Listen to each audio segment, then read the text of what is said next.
Ryan, I want to start right there with the kicker. You guys always talk about these guys like they play a different sport, because they do. Yes. And I don't know how much you talk to them during the week, because you guys are playing the game and then they come on to do their little bit. I think it's funny, like, do you talk to them? Do you even know the guy? Well, absolutely, if they are your teammates. I mean, when Jake Moody just comes into town, though, you don't get opportunities to talk to those guys. You see them in special teams meeting. When you're practicing on the field, they're off doing something else. So when I say doing something else, they're playing like hopscotch or jump rope, or they're checking their stocks, right? They live a different life.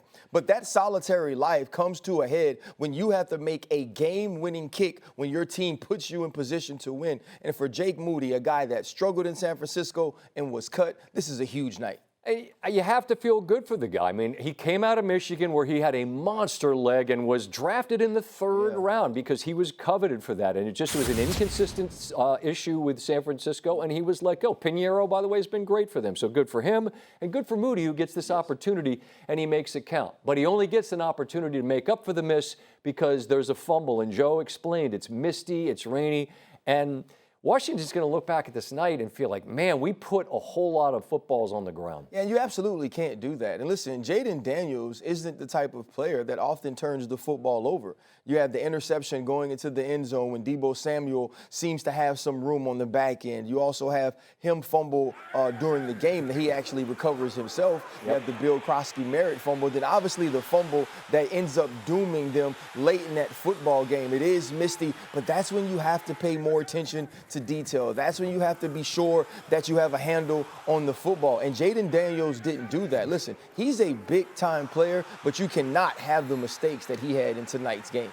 I can't help but go back to last year's game as a native of Washington and the way we saw the season take off as a result of the victory over Chicago and the way it happened, to wonder, with a much more difficult schedule for Washington, what are the challenges to not allow the way this one slipped away to spiral, given that you have to go to Dallas and then to Kansas City the next 2 weeks? What are the keys for Washington to kind of lock arms and keep moving forward? I think we kind of had the conversation about the quarterback's demeanor.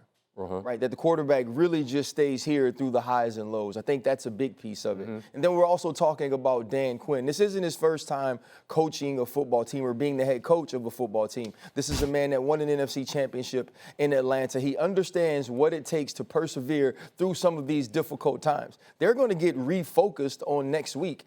Remember we talked about this earlier. You talked about the Buffalo Bills, right? How do you focus on the main thing? How do you take it week by week? Because in a results-based business, you have to not focus on the results, but the journey that gets you to that destination. And that's exactly what they have to do. Look at the turnovers, but also look at what we did well. They're going to have to protect the football, and defensively, you have to tackle better. Yeah, that has been an issue for them, and they've said that. They said the quiet part out loud, like, we got to tackle better, and they don't. And that allows Swift to get loose for that touchdown, which helps create the possibility for Chicago to ultimately win this game, which they do. Now, there's a line about the man who believes he can and the man who believes he can't are both right. Which man are you? This Chicago team wins a game such as this. I don't want to overstate it, but okay, it's a new coach. Since we saw them that first Monday night where they let a lead get away against Minnesota, and then they lost the following week and got crushed by Detroit, they've won 3 in a row. To win like this, what does it do for a team? I want to answer that question. I'm driving on the golf cart after I leave you on the field in Chicago. I see Caleb Williams. I hop out and I hug him. And I was like, hey, man, are you all right? You doing good? He said, yeah. He said, I'm going to be okay. He said, this year is different.